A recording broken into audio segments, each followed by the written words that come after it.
Sejam todos muito bem-vindos ao canal Rede Previdência. Eu me chamo Cirlei Rechetelo e estou com vocês todas as terças-feiras, às 8 horas da manhã, no programa RPPS de A a Z. Lembre de se inscrever no canal, curtir esse vídeo e ativar o sininho para receber as notificações e então ficar por dentro dos assuntos ligados aos regimes próprios de previdência social. Hoje nós vamos falar sobre os benefícios. Quais são os benefícios a serem concedidos pelos regimes próprios de previdência desde a publicação da Emenda 103, lá em novembro de 2019?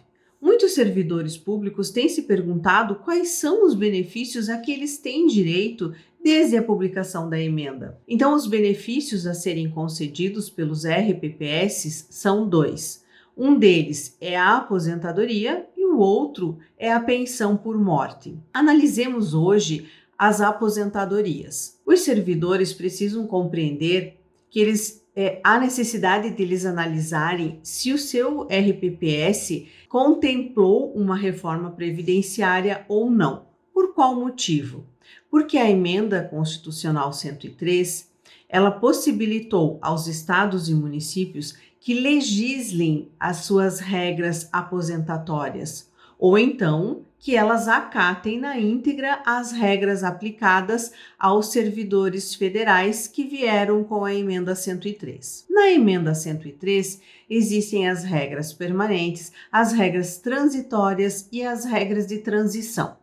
Qual a diferença entre essas duas, que são as regras transitórias e as regras de transição? As regras transitórias são aquelas regras que necessitam de uma legislação complementar de estados e municípios para que elas possam passar a valer. E as regras de transição são regras trazidas para amenizar os impactos de uma reforma previdenciária para aqueles servidores que já estavam trabalhando e que já tinham alguns direitos expectados, já haviam preenchido alguns requisitos das regras anteriores. Então, o que acontece nos estados e municípios? Alguns, até o momento, não fizeram reforma previdenciária. Para esses que não fizeram alterações nas suas leis locais, continuam em vigor exatamente as mesmas regras que existiam até a publicação da Emenda 103, sem qualquer alteração. Ou seja, quais eram aquelas regras até então? Eram as regras permanentes, que vieram com a Emenda 41 de 2003, e as regras de transição.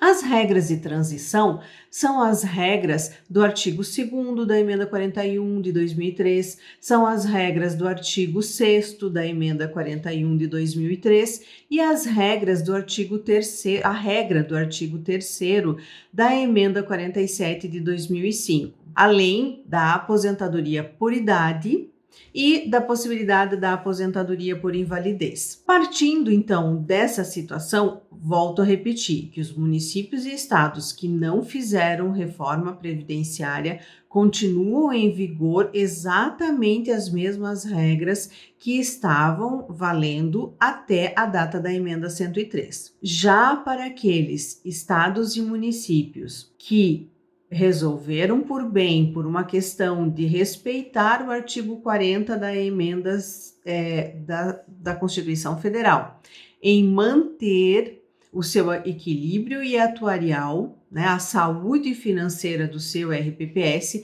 e resolveram por bem fazer a sua reforma previdenciária. Essa reforma previdenciária precisa ser observada pelo servidor público para saber se o seu regime próprio de previdência decidiu por criar regras distintas ou recepcionar exatamente as mesmas regras aplicadas aos servidores federais. Partindo dessa linha de que estados e municípios podem legislar de forma diferente, e isso foi um poder outorgado aos estados e municípios pela Emenda Constitucional 103, há a possibilidade, por exemplo, deles legislarem no sentido de mudar a data da idade mínima para a aposentadoria. Então, hoje, a idade mínima é 62, 65. 62 para mulher, 65 para homem.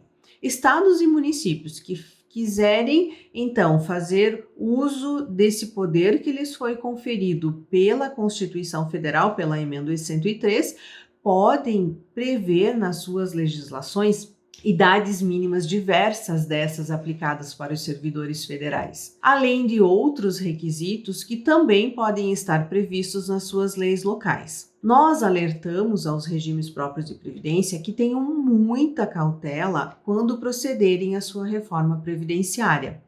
Por qual motivo? Porque aqueles que já vêm com um déficit atuarial precisam tomar cuidado quando adotarem as regras. Então, por isso, reforço a necessidade de ter um estudo atuarial acompanhando toda essa transição da reforma previdenciária, para que se mantenha e se cumpra o artigo 40 da Constituição Federal, que fala da saúde financeira e atuarial. Outra situação em que foi outorgada aos estados e municípios para proceder reformas previdenciárias foi a questão de estar podendo definir na sua legislação quais são os servidores que estão cumprindo a questão de estar dentro das funções de magistério. Então, significa dizer que os servidores podem, quando ingressam no cargo efetivo de professor, as funções de magistério podem ser diferentes de um município para o outro, de um estado para o outro? E a resposta é sim. Se esses municípios e estados fizerem uma definição nas suas leis locais quanto ao que é exatamente ou quais são as funções de magistério, há sim essa possibilidade de entendimentos diversos. Eu vou dar um exemplo.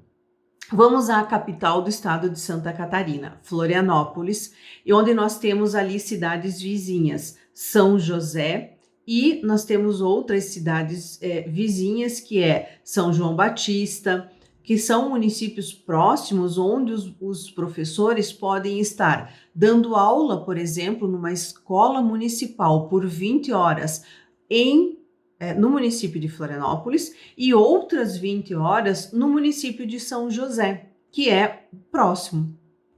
Então, ele vai poder cumprir as suas 20 horas no cargo de professor, na função de magistério, no município de Florianópolis e no município de São José, porque são cargos acumuláveis. No caso desses dois municípios fazerem nas suas leis locais conceituação distintas do que são as funções de magistério, ele pode sim aposentar numa situação e o outro município em um momento diferente, porque vai ter que cumprir o que é a função de magistério lá naquele município. Então, esse é um poder outorgado pelos municípios, é outro poder outorgado pelos municípios, em que deve-se ficar muito atento para saber qual vai ser a medida adotada pelo seu município. Por isso que nós lembramos que você, servidor público, preste atenção e acompanhe como anda a legislação no seu município com relação ao seu regime próprio de previdência. Nos vemos na próxima terça-feira, onde continuaremos no programa RPPS de A a Z, mantendo você informado acerca do assunto da previdência dos servidores públicos dos estados e municípios.